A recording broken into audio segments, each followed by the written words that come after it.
Hey guys, welcome into another edition of Buckeye Chalk Talk. My name is Andrew Moses here for cleveland.com.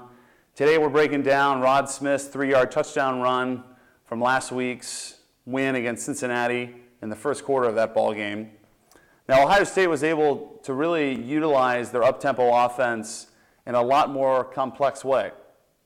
This play here shows really how they were able to do that in some situations that didn't really appear to be that obvious of a interesting or trick play, but actually was sort of complicated and proved to be really effective. So as we look down at the screen here, what you've got, we're just focused in here on the front seven and the offensive lineman. We got 2 tackles on one side. We call that an unbalanced offensive line. So you got the right tackle, Darrell Baldwin, is at the edge here. Taylor Decker's just inside. Then you got Howerman, the tight end, on the backside of the play.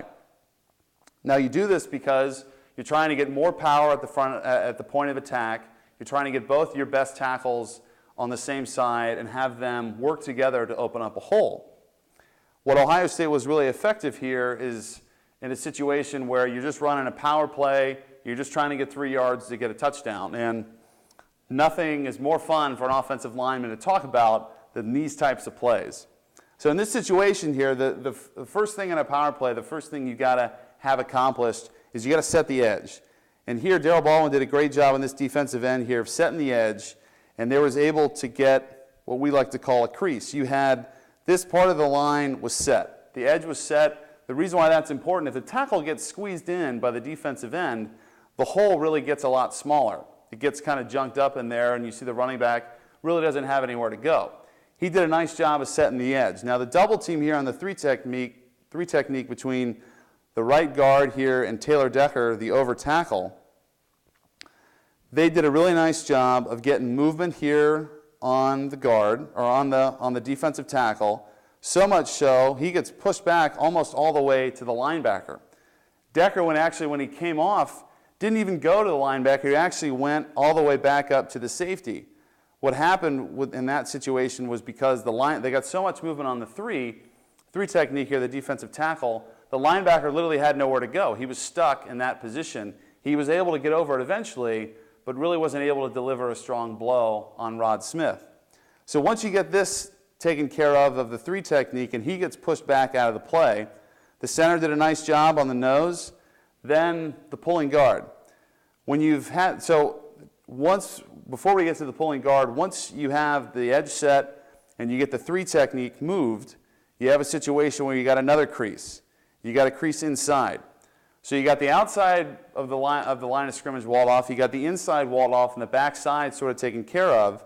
The center did a nice job in that situation as well. Then becomes the guard. He becomes the crucial block. So here Billy Price was able to do a nice job, got some depth, filled the hole where it was. The linebacker here came in. He sort of met him right at the line of scrimmage, did a nice job squaring him up. The linebacker really wasn't able to do anything other than just make contact with Billy Price there. And so you got the seam that's big enough, 2 guys in it, does a nice job of giving the running back a 2-way go.